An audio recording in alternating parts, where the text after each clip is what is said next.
Hello guys, good morning. Ayan, magluluto na naman tayo ng ulam.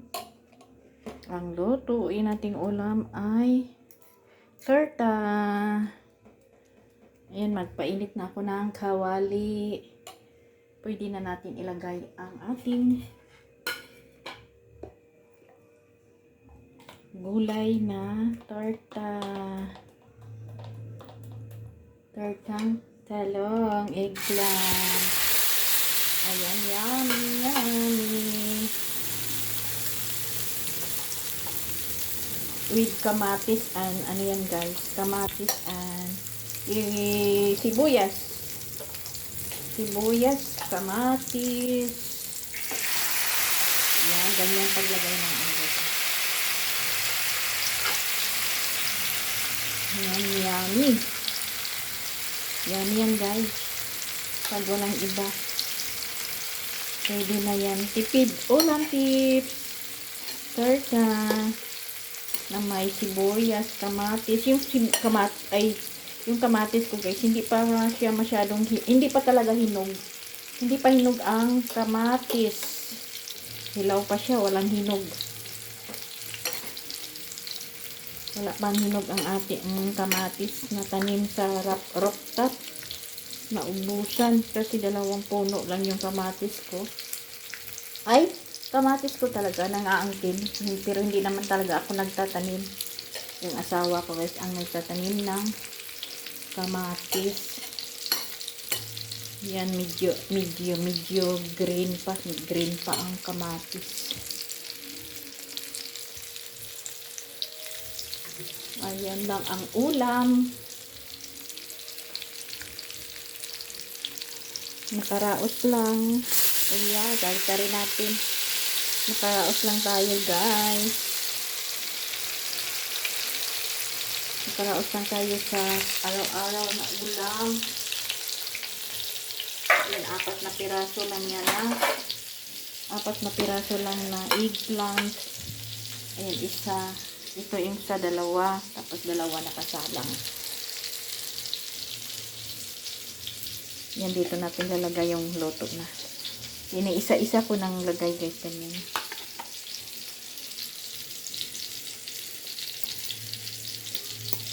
Yan, tapos may itlog, 2 itlog. Tapos sausaw natin yan sa ketchup. Hindi, yummy na. Karaos na tayo. Yan, anong pang isipin mong ulam? Huwag na masyadong mag-iisip ng ulam.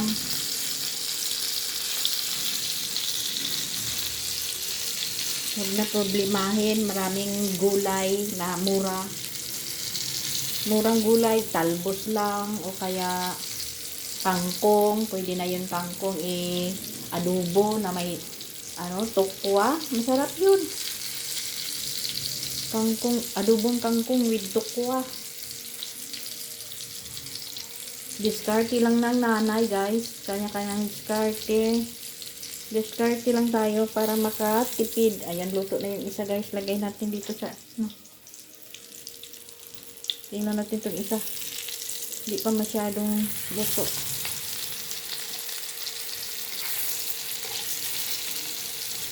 Diskarte lang nanay para makaraos tayo, makatipid.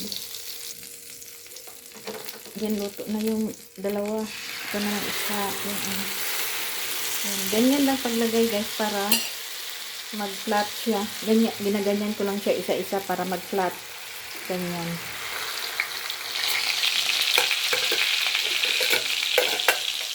Para mag-flat ang kanyang paglagay. Yan guys, diba may green. Kamatis yan guys. Kamatis. Yan, may sibuyas.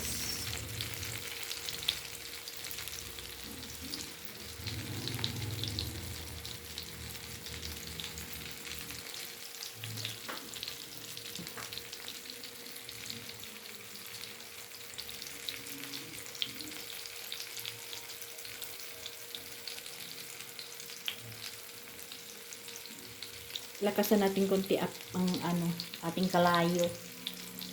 Ang ating kalayo, ating lakasan konti para mabilis maluto. 4 na piraso lang na eggplant yan guys. Oh. 2 luto na. Yan, tag-isa lang kami dyan. Tag-isa. Tapos, isa sa tag-isa sa tanghali. Mamayang gabi naman yung 2. Oh.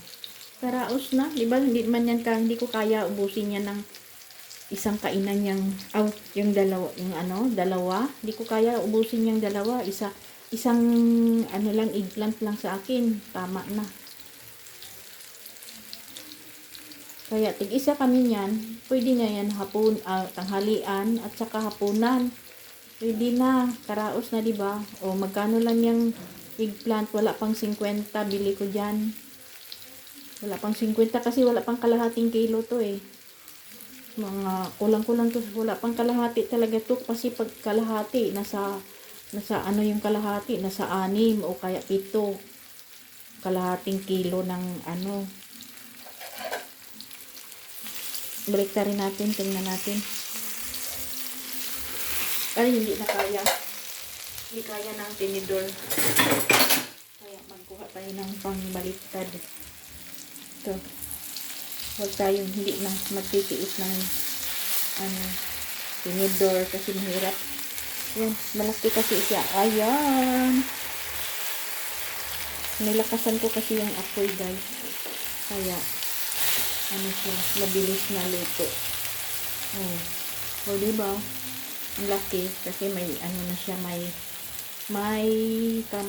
kamatis sa sibuyas saka itlog. Lumaki. Diba? Ang ganda. Ang sarap. Sarap tingnan.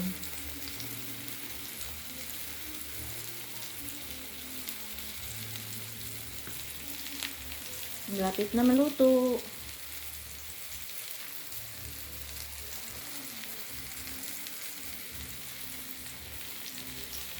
Wala pang 100 to guys. 100 pesos. Wala pang 100 pesos to. Oh. Budget namin sa isang araw to. Maghapon. Wala pang isang tipid lang. Nasa diskarte lang yan. Hinaan natin yung apoy. Kasi parang masusunog. Di naman lagi masarap ulam. Minsan may karni. Minsan pag may yan diba, luto na. Thank you for watching. God bless everyone. Thank you. Bye and God bless. Luto na yan guys. Ang bula-bula siya.